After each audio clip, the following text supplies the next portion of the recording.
নির্বাচনে গতিধারা পথে পথে যখন নাকি তারেক রহমান বেরোবেন, ডাক্তার শফিকুর রহমান বেরোবেন, তখন কিন্তু বোঝা যাবে যে দলীয় নেতাকর্মীর বাইরে সাধারণ মানুষের পার্টিসিপেশনটা কোন দিকে যায়, তার উপরেই নির্ভর করবে এবারের ভোট।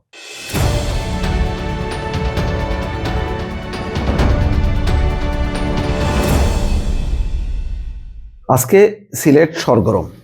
তারেক রহমান গেছেন, শাহজালাল মাজার জিয়ারত করবেন, আরো একটি মাজার জিয়ারত করবেন, কালকে থেকে আনুষ্ঠানিকভাবে শুরু করবেন। বলা যায় আসলে আজকে থেকেই শুরু হয়ে গেছে। এটা শুধু সিলেট না, সিলেট এবং আশেপাশের সমস্ত জেলাগুলোতে তীব্র এখন আলোড়ন তৈরি হয়েছে তার এই সফরকে ঘিরে। এই সফরের গুরুত্বটা কি? গুরুত্বটা আছে। বাংলাদেশের ইতিপূর্বে যদি বিশ্লেষণ করেন, হাসিনা এবং খালেদা দুই নেত্রীর যখন নাকি সফরে বেরোতেন, তাদেরকে ঘিরে মানুষের যে উৎসব, মানুষের যে আগ্রহ উদ্দীপনা, সেটা দেখে আপনি বিচার করতে পারেন, বিশ্লেষণ করতে পারেন যে আসলে নির্বাচনের গতিধারা কোন দিকে যাচ্ছে, গতিপথ কোন দিকে বদলাচ্ছে। আমি নিজের অভিজ্ঞতা থেকেই বলি, আমার সৌভাগ্য হয়েছে শেখ হাসিনা এবং খালেদা জিয়া উভয়ই দুই নেত্রীর সঙ্গে নির্বাচনী সফরের সঙ্গী হইতে। আমি তখনই অনুমান করেছি যে এবার কোন দল ক্ষমতা আসছে, কোন দল ক্ষমতা আসছে না। পরিষ্কার ছিল, কারণ আমরা ফিক্সড ছিলাম না যে হাসিনার সঙ্গে বা খালেদা জিয়ার সঙ্গে আমরা পাল্টাপাল্টি করতাম। 21 টেলিভিশনে যখন ছিলাম তখনকার কথা বলছি।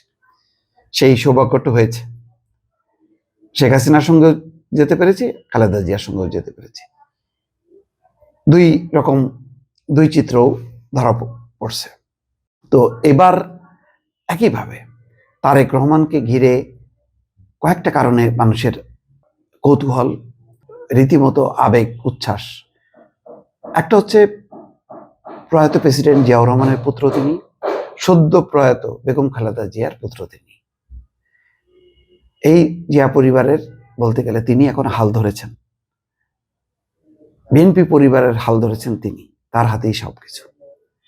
17 বছর ছিলেন না। মানুষ মাঝে মধ্যে ঝিরঝির করা অস্পষ্ট ছবি দেখেছে, এখন মানুষ কাছ থেকে দেখতে চায়। যতই বলেন না কেন, দূর থেকে একটা তারকাকে আপনার মুভিতে দেখা আর সামনে দেখার মধ্যে অনেক তফাৎ।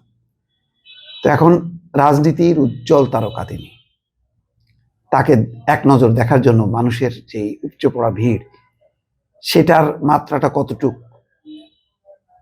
সেটার উপর নির্ভর করবে। যদিও এবার নিরাপত্তার কারণে তার নিরাপত্তা কর্মীরা সতর্ক থাকবেন যাতে তারেক রহমানের কাছে খুব বেশি কেউ মানুষ ভিড়তে না পারে, এইটা থাকবে।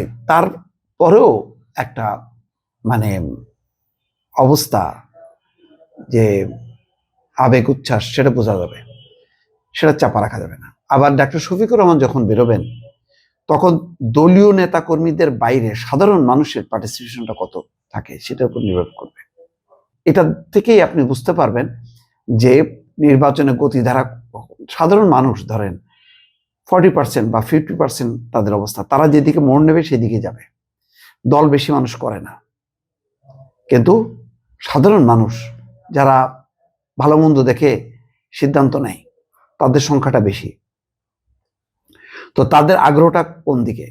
পথে পথে যখন নাকি তারেক রহমান বেরোবেন, ডাক্তার শফিকুর রহমান বেরোবেন, তখন কিন্তু বোঝা যাবে যে কোন দিকে আবেগ উচ্ছ্বাস। আপনি যতই তৎপরতা চালান না কেন, সাংগঠনিক তৎপরতা চালান না কেন, কর্মী দিয়ে আপনার নির্বাচনী কাজগুলি করেন না কেন, আসলে ওইটা না, কেউ মুখ ফুটে বলবে না যে আমি কোন মার্কায় ভোট দেব, কোন দিকে আমি যাব। কিন্তু আপনি বুঝতে পারবেন যে নেতারা, প্রধান মুখ তো দুইটা, একটা হচ্ছে তারেক রহমান, একটা হচ্ছে ডাক্তার শফিকুর রহমান।